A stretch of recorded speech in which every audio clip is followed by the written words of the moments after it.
মাননীয় রাজ্য সভাপতিও বলেছেন, অন্যান্য নেতৃত্বরাও বলেছেন, পরিষ্কার স্পষ্ট কথা, বিজেপি কামাই করার জায়গা নয়। বিজেপির সংস্কৃতি আলাদা। আমাদের যারা অগ্রগামী ছিলেন, অর্থাৎ যারা আগে আমাদের পার্টিকে লিড করেছেন, তারা এক একজন নিজেদের জীবনে দৃষ্টান্ত তুলে ধরেছেন যে কীভাবে দেশকে সেবা করতে হয়, how to serve the nation. স্বাভাবিকভাবে আমরাও সেই বিজেপি যে স্বচ্ছতা, সেই স্বচ্ছতা সামনের দিকে এগিয়ে নিয়ে যেতে চাই এবং তার বাইরে গিয়ে যারা বিজেপির বিরুদ্ধে, বিজেপির নীতির বিরুদ্ধে কাজ করবে, মাননীয় রাজ্য সভাপতি যেরকম বলেছেন সেই কথাই আমি পুনরাবৃত্তি করছি যে বিজেপিতে করে খাওয়ার জায়গা নয়। আপনি এই ধরনের কাজ যদি করেন, অনৈতিক কাজ যদি করেন, পার্টি আপনার বিরুদ্ধে ব্যবস্থা নেবে, প্রয়োজনে খুব কড়া ব্যবস্থা নেবে।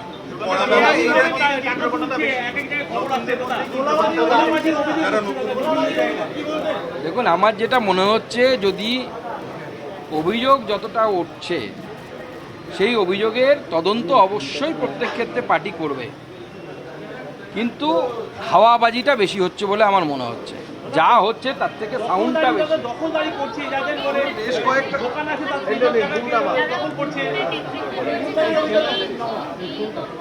সুপ্রিম কোর্টে এসএসসি মামলা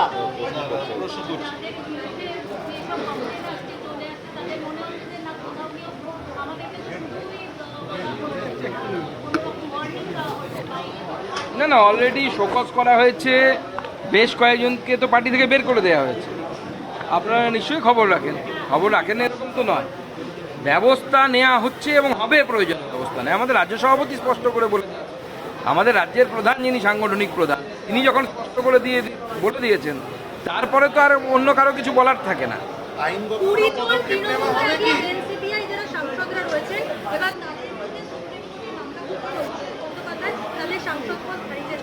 সুপ্রিম কোর্ট নোটিশ দিয়েছে এই 20 জনকে।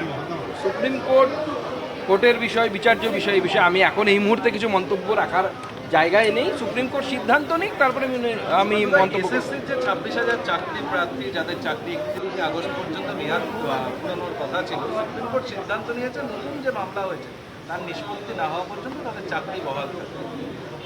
স্বাভাবিকভাবে সুপ্রিম কোর্টের সিদ্ধান্ত, এটা তো আমাদের কিছু বলার নেই।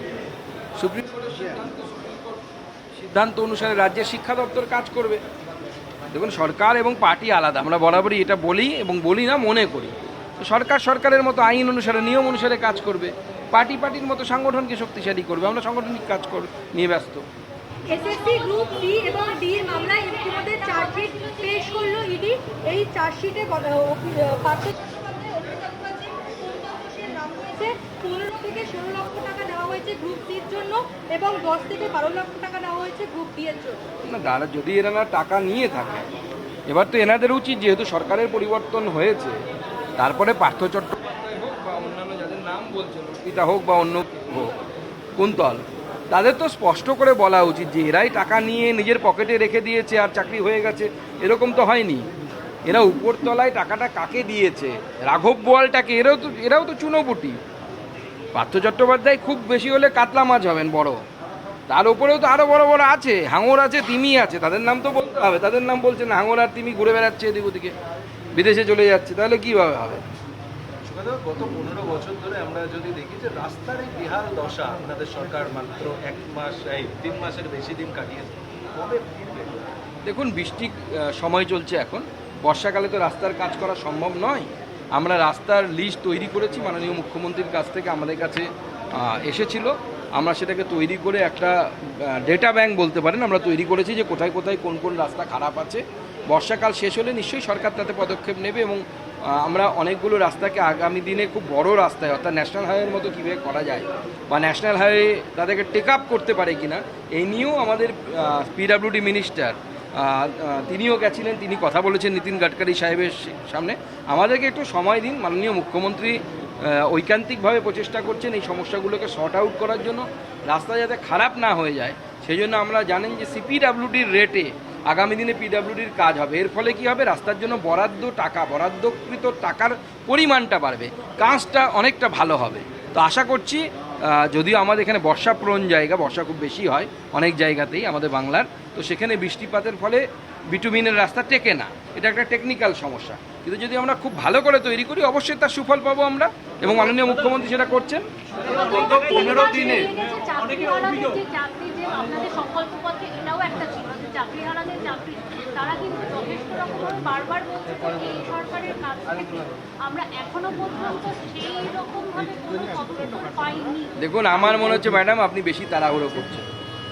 আপনি 77 সালের বামফ্রন্ট সরকারের তারা 3 মাসে কী কী কাজ করেছিল তার লিস্ট বের করুন।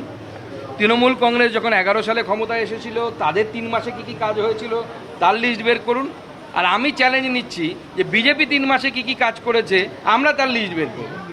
দেখুন আমরা তাদের থেকে বেশি কাজ করেছি কি করিনি।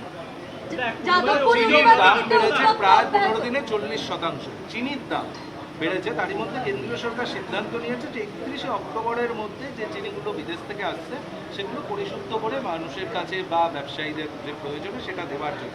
কালোবাজারির জন্য পদক্ষেপটা কতটা জরুরি? দেখুন এই চিনির যোগান বাড়লে পরে স্বাভাবিকভাবে চিনির দাম কমে যাবে।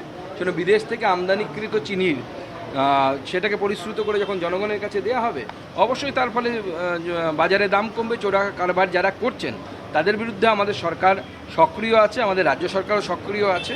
আপনার প্রয়োজনীয় ইনফরমেশান থাকলে আপনাদের মাধ্যমে আমি জনসাধারণকে অনুরোধ জানাচ্ছি যারা কালোবাজারি করছে বেনিয়মভাবে অনিয়মভাবে তাদের সম্পর্কে তথ্য সরকারকে দিন, সরকার ব্যবস্থা নেবে। যাদবপুর ইউনিভার্সিটিতে গতকাল দেখা গেল উত্তেজনা, ভিসি অসুস্থ হয়ে পড়লেন, স্টেক হোল্ডারদের মিটিং ছিল এবং অভিযোগ ভিসিকে ধাক্কা দেওয়া হতো।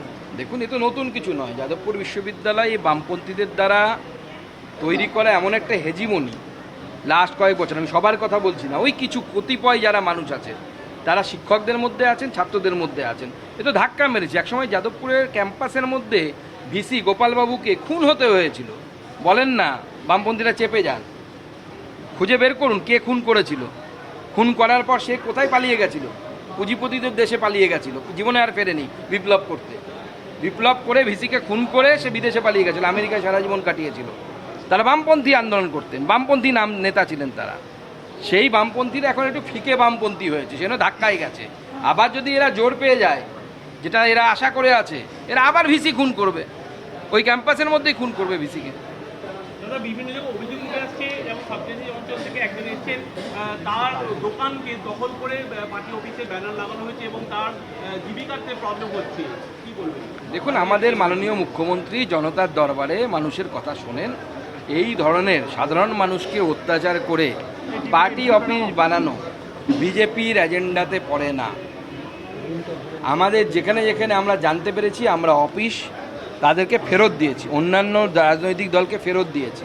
কিছু মানুষ অতি উৎসাহে রিসেন্টলি বিজেপিতে এসেছে, অনেক সময় অনেকের উপর খুব অত্যাচার হয়েছে, ধরুন চোখের সামনে তার বউকে মেয়েকে লাঞ্ছিত হতে দেখেছে, তারা হয়তো অনেক সময় কিছু করে ফেলেছে। কিন্তু আমরা এই নীতিতে বিজেপি বিশ্বাস করে না, স্পষ্ট বলে দিয়েছি, এবং আমরা এর প্রতিকারও করেছি, আগামী দিনেও করব।